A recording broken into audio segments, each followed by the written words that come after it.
Ladies and gentlemen, my name is Ben, and in this episode of the Smoking Hot Confessions Barbecue Podcast, we're chatting with a guy who describes himself as a Backwoods Grill Billy.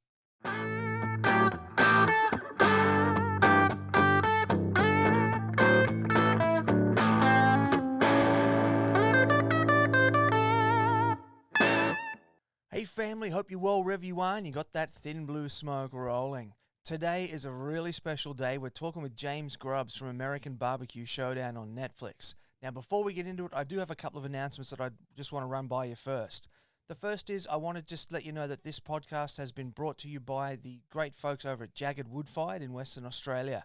If you're after your next barbecue grill, smoker, or you got a custom job, a trailer, or a kitchen fit out that you need, make sure you contact Jagged. There's pretty much nothing that Glenn can't do with a welder, and the guy's just an absolute wizard. So do check them out. They ship nationwide, and they do a really good job of everything that they turn their hand to.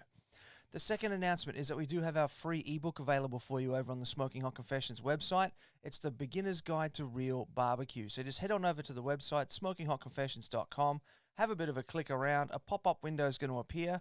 Put your details into that, and we'll shoot it through to your inbox for you. The next one is that we do have the Smoking Hot Confessions barbecue community on Facebook. If you're looking for a barbecue group where you can just hang out with some lovely like-minded people and just talk about barbecue, this is the place for you. All the guff is left at the door, and it's just all about the meat and the fire. And of course, lastly, if you're watching this on YouTube, give us a thumbs up, a subscribe, and hit that little notification bell. If you're watching on Facebook, give us a like and a share. And if you've got any questions for myself or James, just pop them in the comments. And if you're watching on Instagram TV, give us one of those cute little hearts and a follow, just so you get notified every time we upload a new IGTV video. And if you're listening on a podcasting app, it would really help us out if you could give us a 5-star rating and review, particularly if you're on Apple, because they mean so much to make Apple drive us further up the charts and put our show out to more like-minded people such as yourselves. Now, as I did say at the top of the show, we are talking to James Grubbs from the Netflix show American Barbecue Showdown. If you haven't seen it yet, do make sure you check it out. It's a really refreshing take on A, reality television, and B, competitive barbecue. We're going to talk a bit more about it later, but it was just a really good, wholesome family show to watch. I sat down and watched it with my wife and son. There was no villain in the show. It was just beautiful. We're going to talk about that a bit later on. So that's about all you probably need to hear from me for that. So let's get James in here. This is the internationally awarded Smoking Hot Confessions Barbecue Podcast with your host, Ben Arnott. How long's it been since your last confession? Good morning, James. How are you, mate? Welcome to the confessional. Hey, man. How you doing? How's everything over there?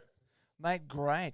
It's quite early in the morning. My son's still in bed. I got to do this interview with you, and then I got to get him up and take him to school, and I got to start work myself. It's going to be a busy day, but I love kicking off the day talking barbecue, and it's great to be talking to you, sir. Man, I appreciate you having me on here. I really do. I enjoy talking barbecue all the time, so it's great, man.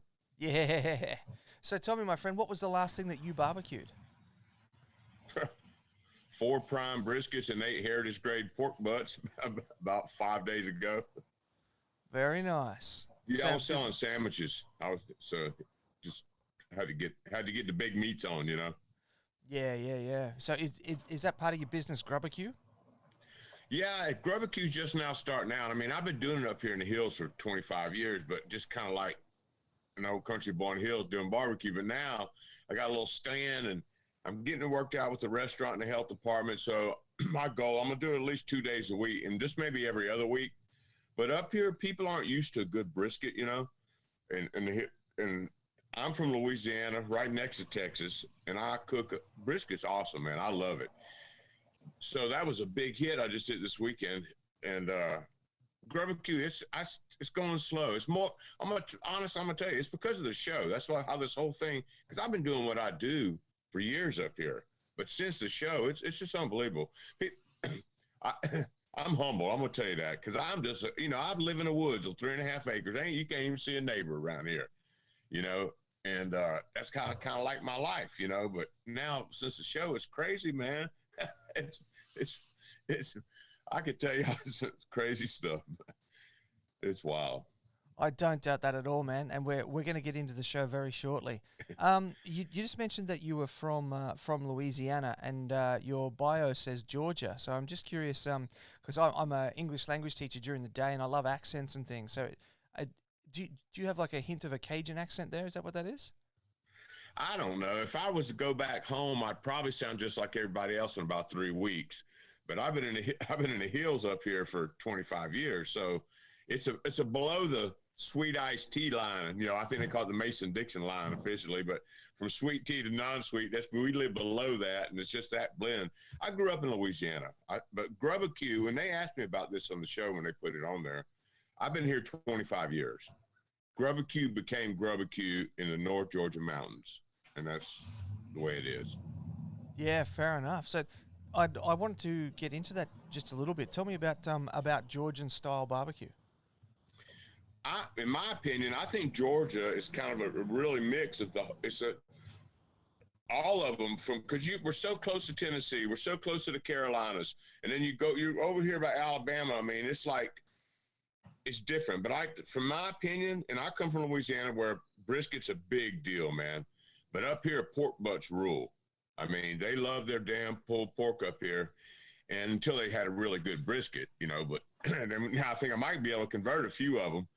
But and they do something up here, see, I'm not even used to, man. Pulled chicken sandwich. I ain't never heard of a pulled chicken sandwich, but that's a thing, you know. And so it's different, and I think a lot of it has to do is you're judged by the sauce in the end up here, especially if you're doing it on a retail type of thing, because everybody wants that sauce. And I'm a hashtag no sauce dude, but I make kick-ass sauce, and the people want it, so fine, put it on there. But personally, I don't think to me, cooking the meat's part of the recipe. I mean, that's, you know, the smoke, the wood, all that stuff's part of the outcome of the flavor and the way it works out. It's part of the recipe. And I think if you do it right, you don't need no damn sauce on it. That's just my opinion, you know. Yeah, I think there's a lot of people listening to the show or watching it right now that would agree with you there. So do tell me about the sauce that is popular there in Georgia. Is it like a mustard based or tomato based? Yeah, tomato, whatever. Yeah, that one, and vinegar. Vinegar's a big thing up here, especially on pork. They love that vinegar sauce. And my red vinegar sauce that I served 2 sauces this past weekend, and I haven't served a barbecue to the general public up here like that, like I did this past weekend in a long, long time. And I did 2 sauces. I did what I call my Coca-Cola barbecue sauce and a red vinegar sauce. And everybody loved it all, but the vinegar pairs better with pork and the other one paired better with beef. So that's how people chose it, I think. Or sometimes they got some of each to try them. But if you go down a little south here or go southeast, like towards the Piedmont and South Carolina and stuff, that's where you start getting into more of that mustard vinegar, more mustard vinegar. And I love it, man. Don't get me wrong. Give me a big old piece of pork and dip it in mustard vinegar sauce. That's good stuff. But most people tend to go with the redder vinegar sauce right here where I live in the mountains. I live in a small town in the mountains about 2.5 hours northeast of Atlanta. So it's a little bit different. Yeah, no doubt about that. Yeah. So I understand that like post oak is quite popular in Texas and Louisiana. What sort of woods do you smoke on in Georgia? Whatever I can cut out of my yard when I need to, but mostly oak. Seriously, I got 3.5 acres and I got 2 white oaks down there right now. So I'll use them or hickory, you know, red oak, white oak, or hickory. It depends on what I got in them cut up. You know, I prefer to run my reverse flow smokers hot and fast. That's how I just prefer to run. And I can cook a kick-ass brisket in about 8 hours that way, and a kick-ass butt in about 8 hours that way. So why am I want to stay up all night and run it for 12 or 14, and I can get just as good a product in 8? But because, you know, it's all about internal temperature and getting the meat where it needs to be. You do have what you need to do to get it there. But that's the outcome you want, is that internal temperature, because it's only going to take smoke for so long. So, you know. Yeah, I think it's only the first 3 or 4 hours. I prefer hot and fast. Yeah. Yeah, very nice. Very nice. I did mean to ask you before about the Coca-Cola sauce. So you start with a base of Coca-Cola? Yeah. And what, just cook it down into kind of a syrup and then add the flavors in from there? Well, yeah, and a couple things, and some Worcestershire sauce, some man, I didn't want to give it all away, but I'm gonna tell you, yeah, and a couple other little things up in there. You know what I'm saying? And look, you gotta have a little, yeah, and but and you know what? They actually, it's like on the internet, you can go look up Coca-Cola sauce, barbecue sauce, and there's a recipe there for that. But mine, I added two things different, but it's the base. But it pairs awesome with beef. It's awesome with beef. Okay, that's quite interesting because a lot of people don't tend to like sweet with beef. They prefer like a. It's not really sweet though. The Coca-Cola, you know, you would think, but that's the sweetest thing in it, in the sauce, is Coca-Cola. Okay, interesting. If you make a quart of it, how sweet is it going to be? You know what I'm saying? Yeah, so I believe it's ketchup and Worcestershire sauce, you know, like some other bases you would use in there as well. But that's like the starting. That's the first ingredient, be Coca-Cola. Yeah. But I know it's on the internet everywhere because I think I've seen it about 20 years ago. That's probably where I started when I first did it. And I said, well, let me try this shit. And then I changed it, and that's what I use, you know? Yeah, very nice. And so what kind of seasonings are unique to Georgian-style barbecue? Well, it's weird up here, I guess. They do, with poultry and stuff, they'll do like it's kind of like a, I don't want to describe it. Not a Cajun seasoning, but kind of like that same blend of oregano, thyme, and onion and garlic, but maybe have a little more paprika than cayenne type of thing, you know, up here. And I make a thing my own called Grubbs Love. And if you mix Grubbs Love with some brown sugar and some sweet smoked paprika, then you get Grub Rub. And you can use Grubbs Love as like a Cajun style, but it's a little different. Like I say, it's got less cayenne and more paprika in it and one other little thing, and that's it. So, but it's like a base pattern, you know. Cajun seasoning in a can, if you buy any Cajun seasoning in a can, that is a good blend of seasoning. Sometimes some of them are a lot more salty, but you know, I got to watch that salt. And some of them aren't, but they're basically the same, you know. So that is a good base. I would tell anybody if you were starting out with it to make your own rub, or like you want to make a blend, start with what's in Cajun seasoning. Look up Emerald's Essence or look up Cajun seasoning because the internet's there for you. Look it up. And there'll be like 10 recipes, and then you can kind of like put one together, see what tastes good for you, and boom, it's easy, you know. Beautiful. Yeah, just a bit of research there to get you started. And experience and time. Yeah. Yeah. Now you did just briefly mention there that you've had to cut back a lot on salt. Can you tell us a bit about that? Because that's quite an interesting bit of a story there. Well, yeah, the show now passed, but it came up on the show if I remember. But I had a heart attack in 2018, June of 2018. So I was like 230 pounds, man. And doctor said, "Hey, Grubbs, just because you cook it all don't mean you got to eat it all. Something's got to change, you know."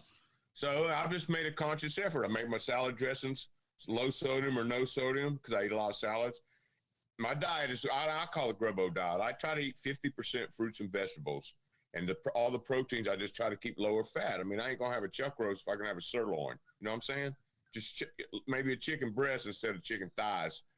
You know, but I still got to put the skin on it. They said, you ain't supposed to eat no chicken skin. I said, but damn, you're so good, you know. But anyway. But it's so low sodium. Like the Cajun too, I'm actually a rep for Creole Depot out of Louisiana for their seasoning because I use their seasoned blends on my pork butts and my ribs. It's awesome. And they have it's a veteran-run company in the U.S. in Lake Charles where I'm from, but they use a lower sodium, not a no sodium, because that no salt stuff you buy, it ain't right. There's something in it. I don't know what it is, but it just has a different It's got something texture. else instead. Yeah. Yeah. But a lower sodium, so you can still eat. It's just everything needs to be in moderation, you know. But just you cut back on your fat, cut back on your salt, and then, you know, I weighed. I think I'm about 183 today, or yesterday. So I'm still holding 2.5 years after my heart attack, and I ate barbecue all day. I had a big old brisket sandwich last night. And I got leftover brisket that I had. I just made a beef vegetable stew with in the house, and it's smelling awesome, you know. Yeah, it is a bit of a common conundrum or dilemma when it comes to being a barbecue guy. Is, you know, how do you manage all this delicious food and then not damage your health in the process? So that's quite interesting that you've had to find that balance, and you sort of weren't really given a choice there, which was it's unfortunate, but it's obviously worked out well for you because you look fantastic and you present well. You got great energy, so it's obviously working for you. But how do you go with all the sugars in the sauces and stuff like that? Have you substituted different ingredients or? That's why. Well, I'll use honey instead of sugar. I mean, because honey's God's food, man. I mean, honey's all natural. You could live if all you had was peanut butter and honey in your house. You could live for 6 or 8 months easy. You might lose a little weight, but it's natural food.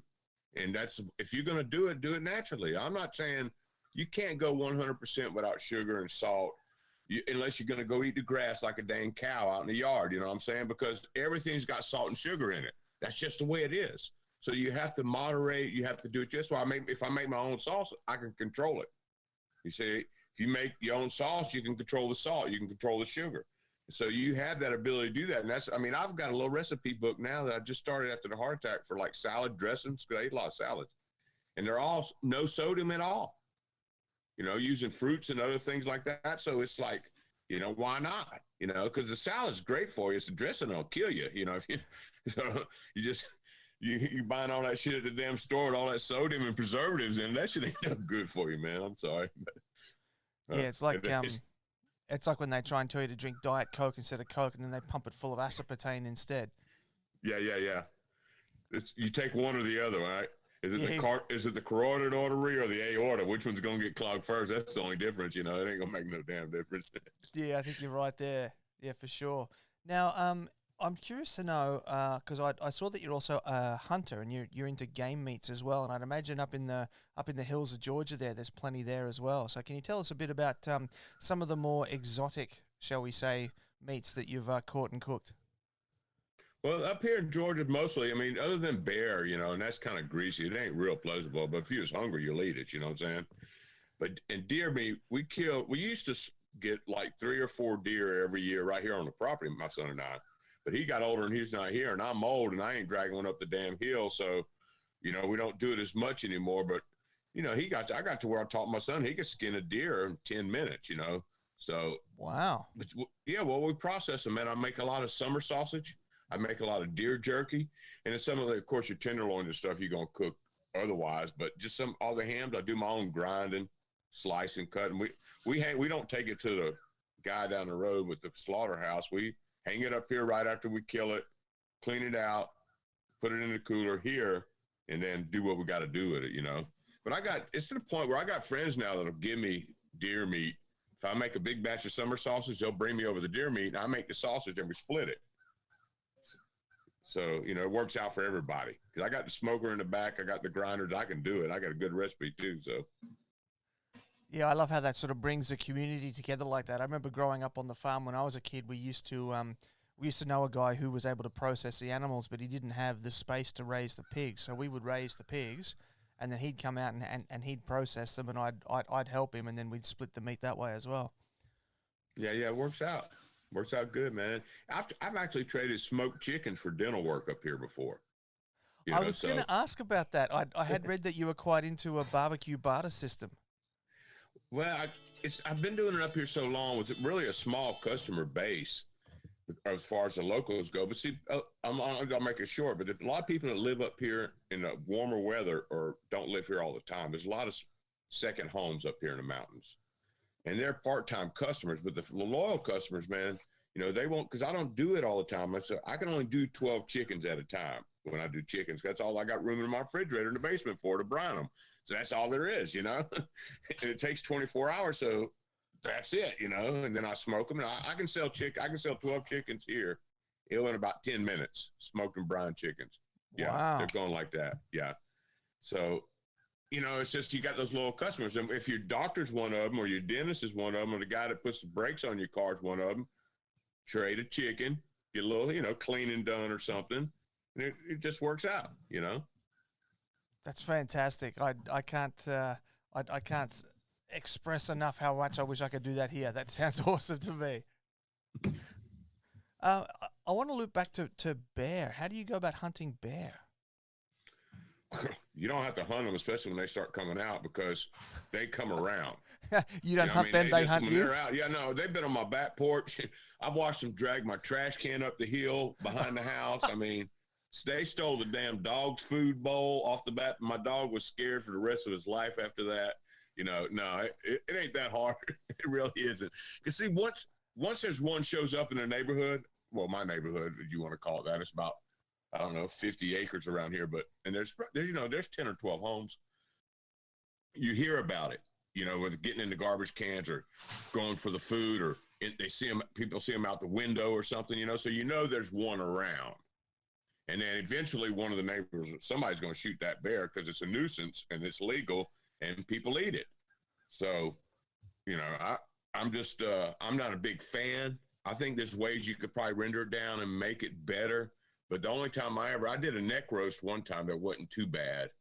But some ham meat I did, I don't know, I just couldn't get that I don't know, watering in the creek too long or something tastes, I don't know, but this is that little, wasn't clean, and I didn't clean the bear, so I don't know, but I know they got a big old layer of fat, man, between the damn fur and the meat, a thick layer of fat, like what you get between the point and the flat on a brisket, that old hard end up in that deco part, that's like covers the whole bear thing on the hams and stuff. It's crazy. Well, that would make sense because they do have to carry that big layer of fat so they can hibernate through the winter. Mm-hmm.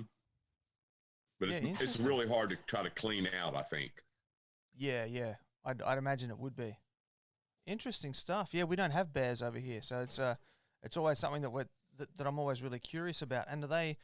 You'll have to forgive my my naive Aussie innocence here. Are they brown bears or black bears? Black bears. They're black bears. Georgia black bears. I think the biggest one ever killed around here ever, maybe been 340, 50 pounds. Most of them that are around here are about 200, 250. The grown ones are, So they're not as big as some of the other bears, but they're probably because they got to climb up and down the damn hill everywhere they go. And, it's the mountains, so they get a lot of exercise. Yeah, right. And are they the man-eating ones?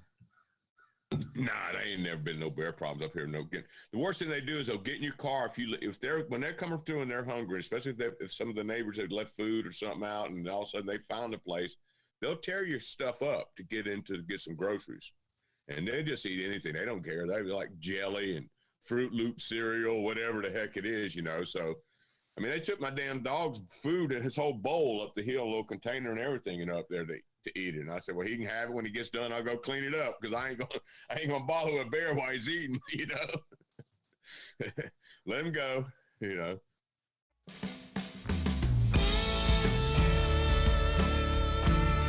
If you're looking for your next barbecue smoker or grill, Jagged Wood Fired has got what you need.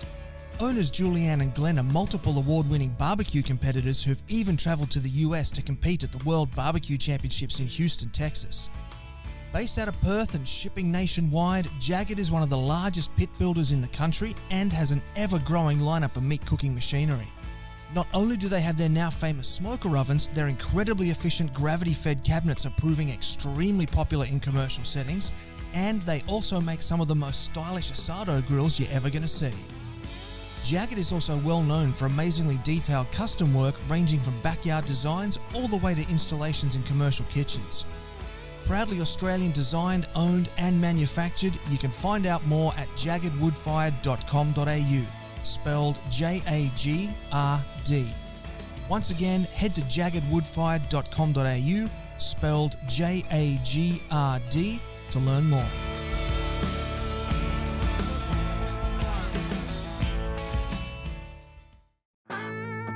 Got a project you'd like to work on with the SHC team? Shoot Ben an email on ben@smokinghotconfessions.com and let's have a conversation. Alrighty, Grubbs, now I want to get into the actual Netflix show itself. That must have been a fantastic opportunity for you. The American Barbecue Showdown on Netflix. If the listeners and the viewers haven't caught it yet, make sure you jump on Netflix, check it out. It's a reasonably recent edition here in Australia, so it's still quite fresh for us. Mate, how did that opportunity come about?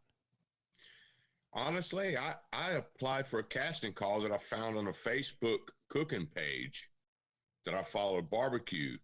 And I had been an alternate on a show called American Grill that was on the Travel Channel about 5 years ago. And Miss Tina won that in Savannah, Georgia. It was a Savannah edition. But I was the alternate. So that was my first foray into trying to do something like that.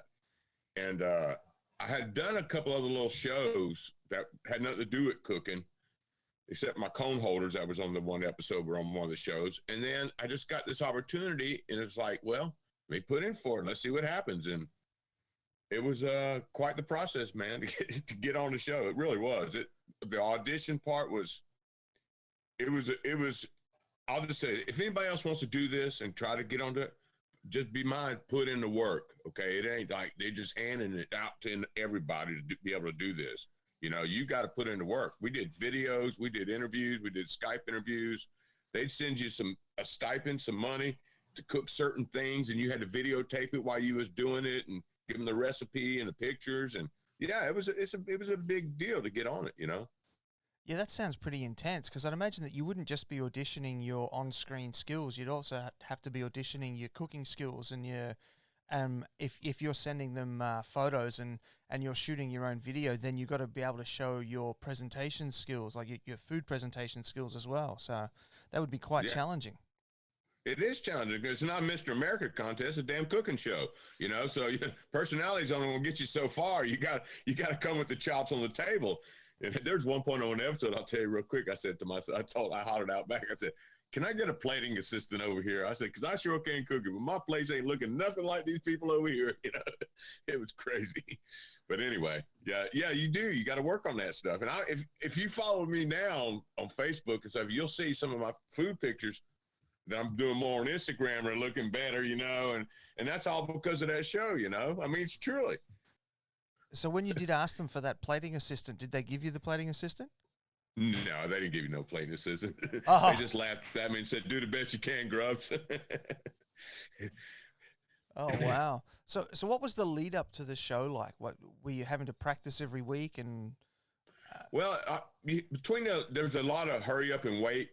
You know, once you got through that initial interviewing and the videos and all this stuff, I mean, they sent a pitmaster up from Atlanta to taste my barbecue at my house on Memorial Day in 2019 that afternoon to see if I was for real. You know, I don't know what they paid him, probably $150 stipend or something for him to roll up here and eat in my house. But it was, and then it was like a hurry up and wait. And you'd get calls from the producers, because I was always see, that's another thing people don't realize. I went down there as an alternate. The last call I got on Thursday before they came and picked me up at my house was, Grubbs, look, man, you're still an alternate. You know, Netflix ain't decided yet, but we're going to bring you down here. We're going to pay you some money. Do what you do. Let's see you get on the show. I said, well, shit, I was slinging groceries overnight at the damn grocery store, man, part-time. I said, well, let me go down there and make $700 or something and come back home and get back in the grocery truck. It didn't matter to me. You know what I'm saying? I made up my mind, well, I'm going to go down here and now I'm going to have fun. And then when we got down there on Saturday night, they picked me up and brought me down Saturday. When I got there was 10 contestants. So you're not 8. And so by Monday morning, when we did the first walkthrough, there were 8 contestants. Oh, okay. So, and I was one of them.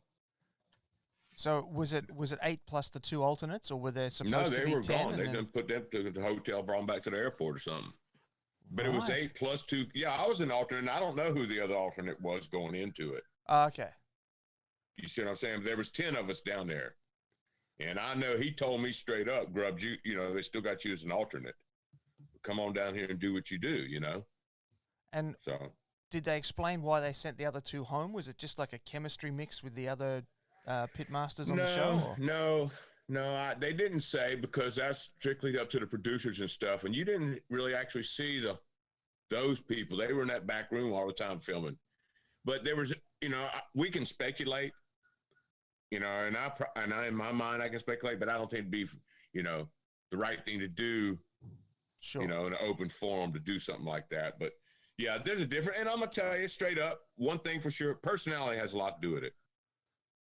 If you saw the 8 contestants that were on the show, you got to realize it ain't just a cooking contest. It's personality has a lot to do with it. You know, and I think that's what kept me as an alternate, to be honest with you, you know, until I got in there and got to do what I started doing. So I'm going to tell you, man, when I got down there, I called my old lady up here in the hills. I said, damn, you ain't going to believe this. I'm still here. Another night to go, I'm still here. Can you believe that? Because I knew some of these people from the cooking world, okay? I met Miss Tina on that other show 5 years ago, she won.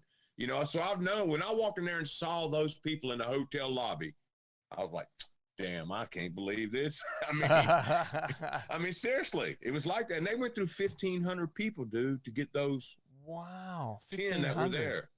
Yeah. So, you know, I'll tell anybody, if you get the chance to do it, do it. It's a blast, man. It's like Disney World for barbecuers. It's that much fun. Yeah. Mate, I hope they come and do one in Australia soon. I'd love to be involved. So tell me about the filming process. Like how many days was it? How long each day were you on set? All that sort of stuff. Well, that varied. The days varied, but the longest, I think one night we were there almost 17 hours. And I think that was the picnic thing, if I remember right. But mostly it was 12-hour days because, see, they get you early in the morning, like at 6 a.m. You have to go to set because you got to get mic'd up. You got to have breakfast, blah, blah, blah, before you even go over to where the pits are. And then you'd walk over where the pits are, and there'd be pits you ain't even seen. They weren't there last time you was there. It'd be different, you know. And you didn't know what they were going to tell you had to do. So you would walk over there and be 4 pits. I tell you that one time there was a vortex cooker, an ugly drum. I've never used either one. I never used a pellet grill in my life till that thing was sitting right there. And you don't know what they're going to tell you, but they give you like 45 minutes to get your fires going. So what you do, you just light them all. Because you don't know because you're going to have to use one or two of them in the challenge. And they didn't show that on every episode, but that was the rules. So you had to use that on the challenge. Yeah. So you didn't know until it was time to go. And then you couldn't waste no time because if your fire wasn't lit, you was all right. Because the time was real, man. Those time challenges were real. And there's no clock on the wall. There's no, timer going down for you to turn around and look at, That shit was intense. I ain't gonna lie. So it was a bit different than to the MasterChef style shows where the hosts are constantly yelling at the contestants. You got 1 hour to go. You got 45 minutes to go. Well, every once in a while, if we could call out, and somebody would answer, and then you would, if they were, because you saw we had 2 separate cooking areas outside and inside. If you heard the time. We got 2 hours, whatever it is. You got 2:30. Then you'd holler, go in there and let everybody else know too, because they wouldn't have heard it in there if they hollered it outside when you asked, But because there was always either Rut and Lyric and Kevin and Melissa. 2 of them were always out there, out in the grass in the shade, while it was going on. Sometimes all of them were out there, but you'd holler, and Rutler was mostly the timekeeper. He'd holler back at you, got 3 hours, and so, okay, woo, let's go, And did you have to keep all your recipes in your head, or did they let you have Dr. Google there to help you out? No electronics on set. But this is one thing, and y'all probably, if you watched the show, then you saw a couple of times where people were looking in a notebook. I think Ash under the table, Georgia standing in her station from above. We got these notebooks they sent us, okay? And I'll leave this in the story too. It's part of the reason maybe some of the people didn't make it on the first round into alternate because of the notebook. Because the notebook was strict. The notebook says, the people who controlled the notebooks told you, we're sending you a notebook. You write down every recipe you might need in that notebook because that's the only thing you're going to have on set. And that was it. So this is the way it works. So during this whole 6-month trial period of application, they were sending you recipes. Make a quick bread, make a this, make a that, make a that. So I'm saying, guess what? I probably need to keep that recipe in mind because they want me to cook this. So let me write that recipe in my notebook because that's the only thing you had. That was a 6-month process. Notebook. And you didn't know what they were going to ask you to cook because the show hadn't started yet, But it was just my mind train of thought. So everything was in my notebook, was handwritten.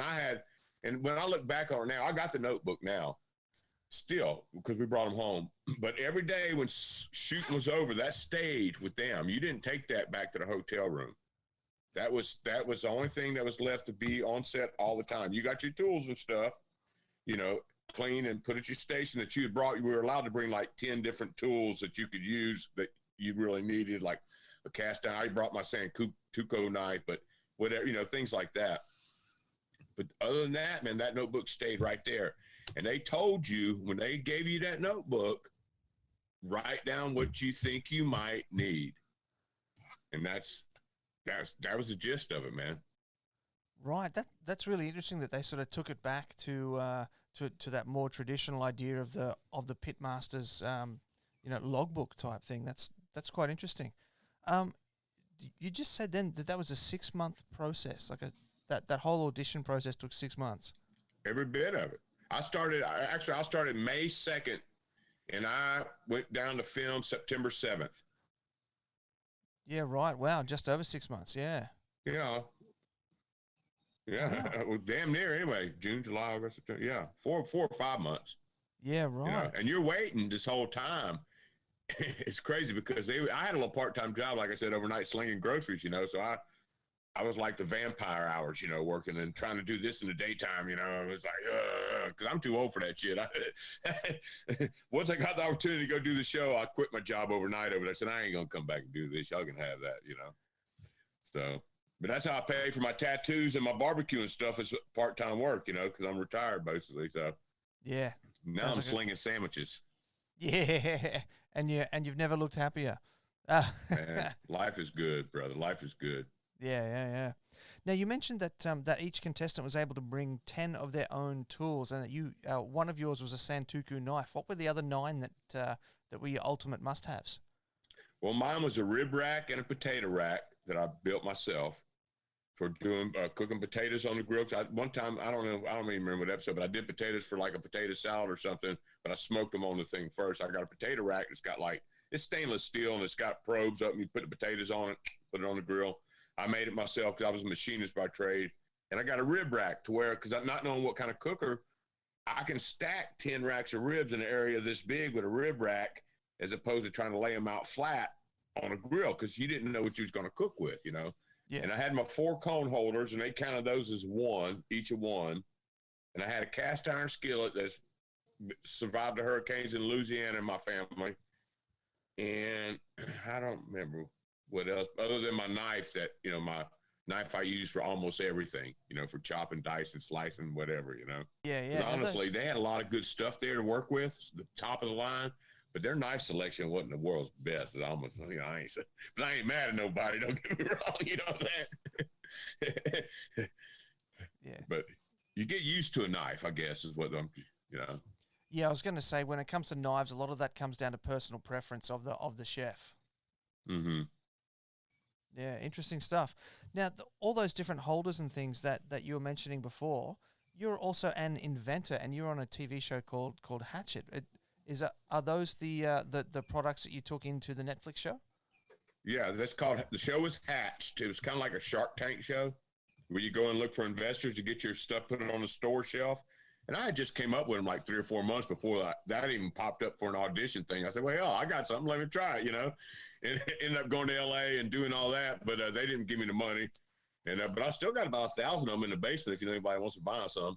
That I haven't made in Pennsylvania up here, but yeah, it was fun. And I sold a bunch of cone holders after that, but it didn't go where I wanted it to go, you know? So it is still, when I do a little grilling thing, like when I set up to raise money to fight cancer and stuff, and we're selling ribs and stuff, I'll put some of them out there and do some demonstration where I fill the cones with chocolate and marshmallows and cook them, sell them to raise money. Then I can sell you a set of cone holders to bring home with you, you know? And then money all goes for a good cause, and it's good because believe me, I done lost my loss on those things years ago when I bought all them things and didn't sell them all as fast as I thought I would. So, you know, I ain't going to give them away, but, you know, if they're for a good cause, I'll do what I got to do with them. I still got about 1,000 of them in the basement, I think, today, you know. That's crazy. I think I've got a box in under my house of about 500 CDs I recorded about 15 years ago, back when I was going to be a rock star. Mm-hmm. So you mentioned that the show was incredibly authentic. I've talked to a couple of people who've been on different reality TV shows who've said that that reality is really in quotation marks. So what sort of percentage would you say of the American Barbecue Showdown that we saw was real and not sort of executively produced and shaped? Well, it was still produced executively because, heck, you know, you're mic'd up the whole time from morning to night so you get there, so they hear everything you do all day. And that's one thing what you see with the clothes. You know, we wore the same clothes every episode because we get asked that crap all the time. It blows me away. So anyway, you got the same clothes, but that's helps with editing too, because if you answer a question like, well, I guess so, they might show that in episode 3. Hell, you wouldn't know the difference. You know, I mean, seriously. But I'm gonna tell you, the times were real. You got there in the morning, like I told you before, with the fires and get them ready. And they tell you all that's real. They didn't tell you what to do, but they filmed you the whole time. So what they put together was the reality of exactly what happened that day. I mean, and I'll tell you, you know, people say, well, how do you know what you're gonna? How could you do your fire management? Or they asked me, like, how did you keep up with your fires?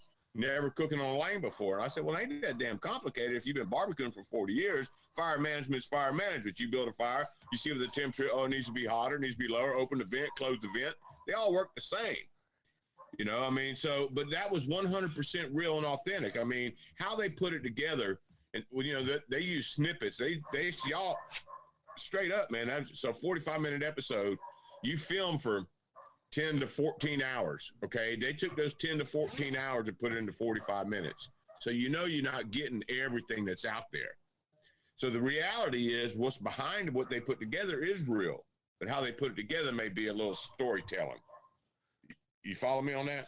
Yeah. But there were no sort of Frankenbites where they'll film one person asking a question and then film the answer and then take another answer. And no. But sometimes they would feed. I know the guys. See, those dudes that were in charge were in that little back room in the barn. You didn't see it, you know. And everybody's mic'd up. There's cameras everywhere, so they knew what. Let's be honest, okay? So when I grabbed the damn dark chocolate by mistake, they saw that. Okay, it's on the camera. You can see it. So they know to tell the judges to ask you about that chocolate. You follow me on that? But yep. It's still real because I forgot that I didn't get the right damn chocolate. So, I mean, it's still real, but they see everything and they hear everything. So some of the questions that the judges come in, and believe me, people don't even see. Okay, I'm going to give you a real quick rundown how it worked real quick. You cooked your food. Timer says, hands up. Judges said, hands up. Boom, step back, right? Well, you had to do plates for the judges and the team, and then one plate for culinary to come get. And the culinary people would come get that plate, and they would do what they do because that's their job. That's the pictures. When you saw the pictures of the food on there, those are the pictures of the food, other than when it was in a mass, you know. But when they're individual pictures were done professionally by the culinary crew of the show. These same people that work with Gordon Ramsay and stuff, it ain't like pretend, you know. So they know how to do that. That's why I wanted as the plating assistant, but I couldn't get them. But they know what to do. Yeah, they know what to do, you know, so that was it. So, and then the judges wrote, taste your food right then because it was hot and fresh. And you may not go back to the judges for an hour and a half or an hour after they're talking, whatever they do, blah, blah, blah. And then we sit around and film them tasting the food, and the shit's cold by then. But, you know, everybody just takes a little taste and kind of, you know what I'm saying? But that's part of the interaction after the judging. They're not actually judging you on what they tasted that very minute in front of you. They had already tasted the food an hour and a half ago while it was still warm. Yeah, right. Yeah. But it's still real. I mean, it's still reality, but it's just the camera puts it where it needs to be in order. Definitely, you know? Yeah. Now, you're just mentioning the judges there, and I had to just ask, what was it like being able to work with the incredible Melissa Cookston? It was wonderful. First of all, when I saw their names that Monday on the walkthrough on their little trailers. I saw Rutwood, Kevin Bledsoe. And I said, damn, because I was telling the people walking back with us back to the hotel, the other contestant, you know who's going to be here? You know, and the one girl that was in, like, one of the co-producers, everybody's an associate producer on the show. Everybody, I don't know what everybody's a damn something producer. So she's like, Grubbs, you can't say nothing. I mean, what do you mean can't say? I just saw it right there. I mean, it's not like, you know, it's a big damn secret, you know. No, let's just, you know. So, but when we got back later to the hotel, and what I called them the gatekeepers, I think they call them cash wranglers or something. They had, because you had to get permission to leave the hotel and do all this other shit, you know. So, but I called them the gatekeepers. And then once we got to the hotel away from them, I said, y'all know who's going to be here? Because we didn't know who the hosts, the judges were going into it. No idea. But I just saw, you know, the name on the trailer. I looked over there. I said, what? And I know she's the queen of damn Memphis barbecue, man. We're talking Memphis in May and, you know, world championships. That's big time, man. That's why I was so blown away by it when I was like, damn, I couldn't even believe I was included with those people. You know what I mean? To me, it was humbling to me, because I'm just a good old boy slinging, barbecue on the side, trying to make people happy, man. That's all it was, So it was amazing to me to even see that. I was like, damn. Yeah, that's quite an experience indeed, to be able to hang out with Melissa and Kevin like that. Must have just been incredible. Hey, she earned every right to be there. Her and Kevin Bledsoe, both of them had the credentials and the creds to be where they were at on that show. There's no doubt about it. Yeah, not at all, not at all. One thing that I have noticed about Netflix is that that they like to keep a stable of actors, and they move them from project to project. So are we going to see Grubbs regularly on Netflix now? I'm going to tell you, I ain't opposed to doing something else with the Netflix. But at this time, COVID's got things slowed down. There ain't a whole lot of filming going on. It's kind of hard to film folks with a mask on their face. You know what I'm saying? And I think, first of all, let me tell you this, and I would tell anybody that gets this opportunity, man. And you know what? I'll tell you, I'm going to run this real quick. It will happen, because we will get, if they start casting a season 2, all the people who were on season 1 will get that information. And I'll share it with every barbecue Facebook page in the world, because I would encourage anybody who actually want, because believe me, I put in for shows 10, 15 times. You don't hear shit most of the time. Been told no half a dozen, it don't matter. But eventually it happens, do what you do, chase your dreams. Like I say, I'm 59 years old, man. I'm chasing my dream, but guess what? I caught one of them. You know what I'm saying? I snared that bitch like a possum in a trap, right? Boom, got that dream. But it's amazing. It's just totally amazing to be part of that project. And what's happened since the project is just, it's crazy. It's crazy, man. I mean, it's like, and I'm gonna tell you a little something. When I was doing my little barbecue stand this past weekend in town in Blairsville, we got a little small town here in the mountains. But you know what I got a biggest thrill out of? These kids, we're talking 12-year-old boys and girls, 13. They're watching cooking shows on TV, dude. That's encouraging. They'll know, oh, Grubbs, man, we saw you on the show. Well, why is it? When I was 10 years old, I wasn't watching cooking shows on TV. But it's promising, man. If kids that age take an interest in this, think what they can do. You know what I'm saying? It's like, because it's a big, beautiful world, man. Barbecue is a big, beautiful world. It really is. And I'm going to tell you, I probably came up in the show once, and I've said it a million times in my life. There's no better way to meet a new friend or a good person than over a plate of food. And where I live is barbecue. I live in the South, below the sweet tea line. You know what I'm saying? So that's just one thing it's just a great thing. And I've never seen anybody eat barbecue and not smile. Be trying to be grumpy and shit, So it's a beautiful thing, man. I just felt so blessed to be part of it. I really did. Yeah, it was definitely a huge opportunity for you there, and to have those kids involved must just really warm the heart for you. Now, you did mention that what's happened since the show has been crazy. Can you tell us a bit about what's been happening for you since?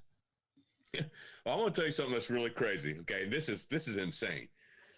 These two dudes out in the UK, okay, skater guys, got my name tattooed on their leg. Oh, what? Okay, one of them with a sausage underneath it, and one of them with a grill underneath it. Now that's weird. Okay, that's weird. But I mean, I've got a chance to do some celebrity cooks. I've done some other podcasts. I've done some Facebook Live stuff, But for me, I'm trying to get this little barbecue setup going in town here, because even though I'm going to do it part-time, that's what pays the bills down the road. Going up to show up at your place in Dallas, Texas and cooking chicken, which you ain't going to pay my bills 6 months from now, you know what I'm saying? So, and I'm all for that. That'll all come, man, because it's still on Netflix. That's the whole thing. It ain't going nowhere. It ain't like it was on CBS 2 months ago at 8 o'clock and all the episodes are done, Yeah, Yeah, it's on Netflix. So, but they keep coming, man. And it's I don't know. I feel blessed, man. I'm going to be honest with you, because I never thought, first of all, getting on the show, and then I got on the show, and then in my mind, for whatever reason, even though as enamored as I was with the set and the equipment, the quality, I mean, you're talking Wagyu beef, Duroc pork. You're talking, I ain't got deep pockets like that, man. That's not how I roll at all. You know what I'm saying? I get my shit for 99 cents a pound, my pork butts. I ain't paying no $2 or $3 a pound. That's just the way it goes. But it was amazing. It was totally amazing. And all the equipment was top of the line. They treated us like rock stars, man. It was just, that's the most fun you can have with your damn clothes on. You know what I'm saying? It was just unbelievable. You know, it was. I loved it. And then maybe something happened. You know, we gotta just kind of wait because you know a lot of stuff and people on TV. You ain't allowed to. We had to go for a year and not say nothing about the damn show to anybody other than my old lady. You know, I mean, she knew because I came home when I came home. You know, so that it's interesting. I think once we get this whole COVID-19 behind the whole world, get it all back, calm down. I think because post-production, that's why the show was delayed the way it was. It's because of COVID. And they can't release everything they had in the damn box at one time because nobody knows how long this is going to last, you know? So new shows were refreshing. And, you know, I don't know how many more they got left in the bucket, but, you know, hopefully they'll get them out there soon, you know? You're listening to the internationally awarded Smoking Hot Confessions podcast with massive barbecue nerd Ben Arnott. Alrighty, so this is the point where I like to ask my guests if they wouldn't mind sharing a little lesson for the viewers and the listeners. So maybe talk us through a protein or a particular cooking technique that you like to use, something like that. Well, I'll tell you, yeah, I got one for you, and I swear by it. Because like I told you earlier, I can only do 12 chickens at a time. If you got the time, you have to do the brine. That's all there is to it. If you got the time and the space in a refrigerator, there's no other better way to cook a dang bird, whether it's a chicken or a turkey, than brining it first. And you can do whatever you want. I'm going to tell you, know what we're doing on Thanksgiving? You ain't going to believe this. I'm going to put my turkey in a 5-gallon bucket of pickle juice. Dill pickle juice. Yes, sir. Then I'm going to cook it on my pellet grill. Okay? With pecan wood pellets. And I bet you that bitch is off the chain. Oh, excuse me. I bet that thing's pretty dang good. You know what I'm saying? But if you got the time, do the brine. Look, salt and sugar are magic to meat, okay? People need to take that. Salt and sugar are magic to meat. Use it. I don't care if you're going to cook it in the oven. You know, brine the damn bird for 24 to 30. If it's already a bird that's got like a sodium content pumped into the bird, which, you know, you buy them sometimes and it's not fresh. They have that extra stuff put into it. Then let it sit out, thaw it out in the refrigerator for a day before you do that. So everything will get loose. Then put it in your brine because you're going to get a better taste. But what I would say, per gallon of water, a lot of them will say a cup of salt, you know, meat, low sodium. Go with 3/4 cup of salt, even a half a cup of salt maybe, because all you need the salt to do is to open the meat up and take in the other flavors. That's what it does. So salt, and then what I would do if I was doing a gallon of water and a 10-pound bird for a turkey, chickens are smaller, but you can still do a gallon. I do half a cup of salt and a whole cup of sugar. And then you put whatever aromatics you want to put in there, whether it's garlic, rosemary, poultry seasoning, onion powder, whatever. Because if you can get the meat to open up and start taking the sugar, it'll take all that stuff in there. And that way your breasts aren't as dry, because for that thing about birds, they get dry in the breast to get the other part done. I mean, when you first eat them, it's good, but they're hard to reheat because they get dry. But if you have a little extra moisture in them, a little extra flavor, it's okay. But if you got the time, you got to do the brine. That's what I say on any poultry season. I don't care if it's a turkey or a damn chicken. If it's chicken parts, you know, I cook chicken parts all the time. Half chicken, quarter chicken, it don't matter. If you got the time, do the brine. And that's why I can sell 12 chickens here in less than 10 minutes online, because that shit's good. And remember, too, I'm going to tell you one thing. When you do that, you have to cook them over 300 degrees, okay, or you're going to get rubbery skin. You don't want rubber. Ain't nobody want no rubbery skin on the bird. So at least 300, you know, go. And at the end, if you're doing a pellet grill, which is just almost too easy, then kick it up to 350 for the last 30 minutes, and that skin will be as crisp as it can be, you know. But do the brine, cook your birds over 300 degrees, and you'll have a good bird every single time. No doubt about it. God, man, that sounds delicious. You got me wanting to do a turkey now. I've my wife's American and Thanksgiving's this week, so I might have to pull out like a Wednesday afternoon after work turkey, I think. Yeah, I've never done one in pickle juice, a turkey. I've done chicken wings in pickle juice, but I've never done a turkey. I said, well, shit, we ain't never done one before. I actually, because I had pickles with my barbecue sandwiches this past weekend, I got a big old bucket of pickle juice, just pickle juice. I ain't going to throw it out. Let's put the damn turkey in there, let it sit for a day and a half. And then I put a little seasoning on the outside of it. I don't know what yet. Maybe just salt, pepper, and garlic on the outside on the skin. But I'm going to cook it on a pellet grill with some pecan pellets and see how it turns out. You know, I doubt it'll be bad, but I don't know if it'll be good, you know. So. Well, I've done some. I've done chicken thighs brined in pickle juice from my own homemade pickles, and it was very good, very, very good. I make pickles every year, man. I bet you I do 6-8 cases of pickles every year. Pasta sauce, salsa, pickles every year. I can them, put them up, and they're in the pantry now. You know what I'm saying? Beautiful, man. I love it. I love it. Yeah, yeah. Well, look, this is probably a good time for us to start rounding out the interview and start wrapping things up. So I'm going to throw the studio over to you. You can give some thanks, give some shout outs to people that have helped you along the way, and tell everybody where they can track down the one and only Grubbs, the Backwoods Grill Billy on the internet. Well, I'm going to say, for where I'm at today in my life in the barbecue world, man, I got to thank everybody that's given me an opportunity, mostly Netflix recently, but it's my wife who stood by me for all these years while I chased my dreams, you know, and I bought all these cookers, and she's like, well, how many cookers do you need? Just one more, because I got to do this, you know. So I got a plethora of cookers now, but thanks to her, and she's put up with me 33 years now we've been together, and she ain't kicked me out yet, and, you know, made me stop cooking barbecue. So, I mean, it's wonderful. And the best thing, I mean, for me, I got at James Barbecue Grubbs on Instagram, Grubbecue on Facebook, James Grubbs on Facebook, and I try to keep up with that, but some of that's just, I ain't got time for all that nonsense. So, you know, we just kind of move on, but I'll follow, I post pictures, I post recipes. I love doing what I do. And all I can say is, I want to tell everybody, if you get an opportunity to even try to do something like this, look, the American Barbecue, give it a try. You might not make it this time. You might not make it next time. But when you make it, it's the time of your life. I mean, there's no doubt about it, man. That was like, say, you know, the ultimate for somebody in the barbecuing world to just go and be able to compete in something like that and have the equipment, the people that you're cooking against, the judges, the whole thing was surreal almost, you know. But have fun doing it. Bring a positive attitude when you go in there, because there's ups and downs, and it's stressful. There's no doubt about it. There's a lot of stress on that. But if you keep your head right, keep it tight, it don't matter. You know what I'm saying? And like I said before, I went in there to have fun. I went down as an alternate. I made up my mind. I'm going to have fun no matter what. So for the 11 days I was down there, I had fun every single day. Yeah, we could tell that from watching the show, man. You were my favorite to watch. So it was. I was thrilled when you said that you'd come on the show. So thank you very much. There's no make-believe here, man. I'm as real as moonshine and country as cornbread, brother. That's how it rolls, you know? Love it, mate. I love it. Look, thank you very much for taking the time to come on the show. I really appreciate it. Yeah, man. Thanks for having me. It's been a blast. Hey, keep smoking them, man.